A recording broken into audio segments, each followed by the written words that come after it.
هو صحيح سهل وبسيط، بس هي خطوة واحدة هتعمليها هتخليه عمره ما يسود منِّك أبدًا. هنقول بسم الله ونصلّي على الرسول عليه أفضل الصلاة والسلام، وتعالوا نشوف وصفتنا. معانا كمية موز، ويا ريت بقى تكتّري الموز في الوصفة دي لإن بيدّي له طعم حلو جدًا. هنقشّره وبعد كده هنقطّعه حلقات بالشكل ده، تكون حلقات يعني متوسطة، ولا هي تخينة ولا هي رفيّعة. بعد ما نقطّع كمية الموز اللي معانا، هنحضّر بقى الأطباق بتاعتنا أو الكاسات بالشكل ده، وهنضيف بقى فيها الموز. ويا ريت بقى تكتري في كل بولة كده شوية موز محترمين، يعني ما تحطيش واحدتين تلاتة، لا، كتري كده الموز بيديله طعم حلو جدا. معانا ظرفين من جيلي الفراولة، ودي اكتر حاجة بتليق جدا مع الموز، بيبقى طعمها حلو جدا، او ميكس بيبقى طعمه حلو جدا. ظرفين من الجيلي هنضيف عليهم كوبايتين مية بتغلي بالشكل ده. هندوب بقى الجيلي كويس جدا، لو انتوا عايزينه مسكر شوية فممكن تضيفوا معلقة او معلقتين من السكر. بعد كده هنضيف كوبايتين من المية الساقعة وهنقلبه ونركنه على جنب. هنرجع بقى للكاسات بتاعتنا، دي فكرة برضو بديها لو انتوا حابين تضيفوا بسكوت مع الموز، بس انا بحب جدا جيلي بالموز بس، بيبقى طعمه خطير. هنا بقى الخطوة اللي بقول لكم عليها، ان احنا عشان نحتفظ بالموز ما يسودش مننا والموز ما يعومش مننا فوق الطبق بالشكل ده، فاعملي الخطوة دي.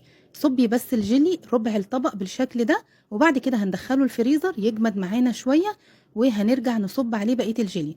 طبعا بقية الجيلي مش بندخله التلاجة، احنا بنسيبه كده على الرخامة في درجة حرارة المطبخ، مش هيجمد مننا ولا اي حاجة. نبتدي بقى نصب الجيلي بالشكل ده وندخله تاني او نرجعه تاني الفريزر او التلاجة. وبعد كده هتلاقي الموز بتاعك محتفظ بلونه بالشكل اللي انتوا شايفينه ده، وكمان بيبقى شكله حلو جدا وهو داخل كده جوه الجيلي، وحاجة بقى بترطب في الصيف. من احلى واسهل الحلويات اللي ممكن تعملوها او تاكلوها في الصيف هي الجيلي بالموز. جربوا بقى الطريقة دي، شايفين بقى الموز محتفظ بلونه وجميل جدا، جربوه متأكدة هتحبوه. والف هنا، ما تنسوش اللايك والمتابعة لو عجبكم الفيديو. السكر بعد كده هنضيف كوبايتين من المية الساقعة وهنقلبه ونركنه على جنب. هنرجع بقى للكاسات بتاعتنا، دي فكرة برضو بديها لو انتوا حابين تضيفوا بسكوت مع الموز، بس انا بحب جدا جيلي بالموز بس، بيبقى طعمه خطير. هنا بقى الخطوة اللي بقول لكم عليها، ان احنا عشان نحتفظ بالموز ما يسودش مننا والموز ما يعومش مننا فوق الطبق بالشكل ده، فاعملي الخطوة دي. صبي بس الجيلي ربع الطبق بالشكل ده، وبعد كده هندخله الفريزر يجمد معانا شوية، وهنرجع نصب عليه بقية الجيلي. طبعا بقية الجيلي مش بندخله التلاجة، احنا بنسيبه كده على الرخامة في درجة حرارة المطبخ، مش هيجمد مننا ولا اي حاجة. نبتدي بقى نصب الجيلي بالشكل ده وندخله تاني او نرجعه تاني الفريزر او التلاجة.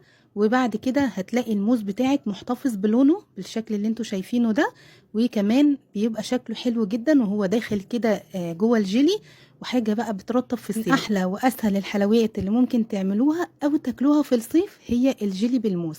جربوا بقى الطريقة دي، شايفين بقى الموز محتفظ بلونه وجميل جدا، جربوه متأكدة هتحبوه. والف هنا، ما تنسوش اللايك والمتابعة لو عجبكم الفيديو.